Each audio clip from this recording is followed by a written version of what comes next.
Dis Pupu, ça te dit de manger une glace Batman? Une glace, fin décembre. Tu serais pas en train d'essayer de m'acheter, toi? Non, pas du tout. Tu veux un arlequin? J'en ai plein là. Ou tiens, le choco du calendrier. Ok, tu me proposes encore un truc et tu te chopes un malus. Ok, bon bah on va retourner à l'épisode, hein.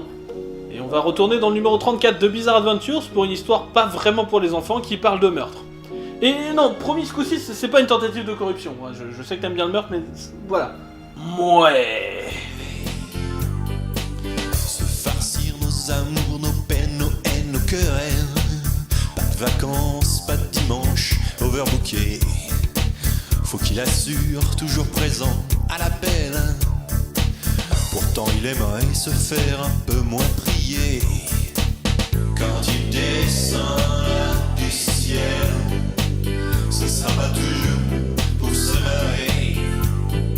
Son sale sourire d'éternel s'effacera quand il verra l'étendue de vos péchés. À la base, le magazine Bizarre Adventures est un magazine en noir et blanc. Seulement pour son dernier numéro, il a eu le droit à la couleur. Seulement les gars qui ont fait l'histoire ont dû recevoir le mémo à la dernière minute. Et ils ont colorisé que la couleur rouge. Un truc qui fait toujours artistique pour pas cher. L'histoire commence pendant la dernière semaine avant Noël, alors qu'un Père Noël de supermarché essaye comme d'habitude d'écouter tous les gamins qui passent. Sauf que quand on lui demande ce qu'il veut pour Noël, l'un d'eux répond « La vengeance !» Oh mais mince, mais t'aurais pu prévenir! J'ai ma voix off qui va encore être malade. Va te reposer un peu ailleurs, Titi, hein? Car oui, apparemment, ça fait 3 ans que le gamin tue des Pères Noël comme ça. Et c'est déjà le 6ème cette année. Ah, attendez, il y en a un là-bas. Maintenant, ça fait 7. Ah, la libre circulation des armes, le fait qu'un gosse puisse s'en servir, tout ça. Ouais, les armes devraient être réservées à ceux qui sont en âge de s'en servir. Et encore, même cela... De quoi? Non, rien. Bref, le lendemain matin, le gosse mange des céréales pendant que sa mère lit le journal, et se désole du tueur de Papa Noël. Le gamin s'en fout, et la mère demande quand il s'en remettra à aimer cette période de l'année. Après tout, cela fait 4 ans que son père est mort le jour de Noël.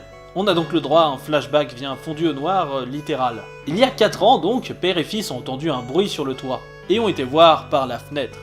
Enfin, surtout le père. Sauf que le Père Noël a glissé sur le bord du toit, a emporté le père dans sa chute et l'a écrasé comme une crêpe sous son poids.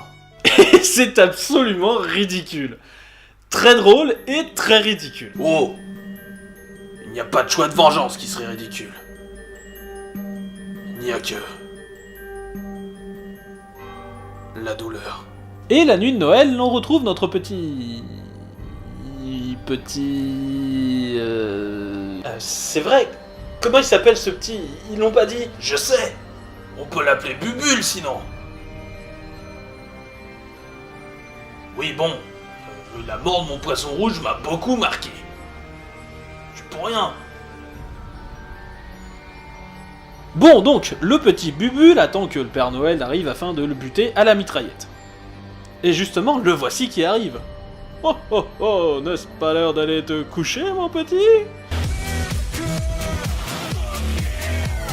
Bref, le gamin lui explique qu'il l'a vu tuer son père, et donc le Père Noël commence à contre-attaquer, en lui envoyant des jouets tirés de la hotte, et les bolas sont extrêmement efficaces, à la Jojo style.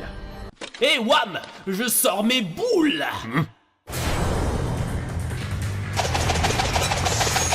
Bolas boudin!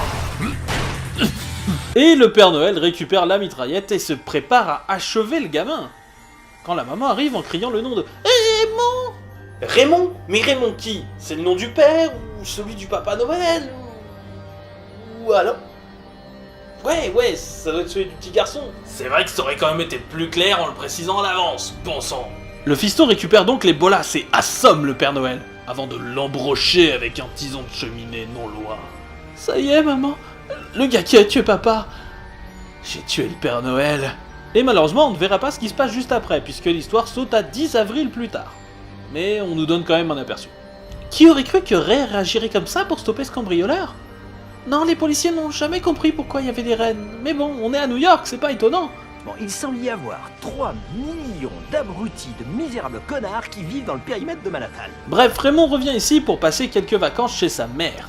Mais un bruit vient du toit, et un œuf géant de Pâques écrase sa mère dans un gros. Todd. Et Raymond s'écriait. Le lapin! Alors, soit l'on vient d'insister à l'origine story d'Elmerfeld et à son obsession pour les lapins. Kill the wabbit, kill the wabbit, kill the wabbit. Kill the wabbit? Soit c'est le début d'une gigantesque fresque genre God of War où Raymond va tuer un à un tous les personnages du folklore. Mais une chose est sûre, je veux la suite. Et on l'aura jamais parce que le magazine a été arrêté là.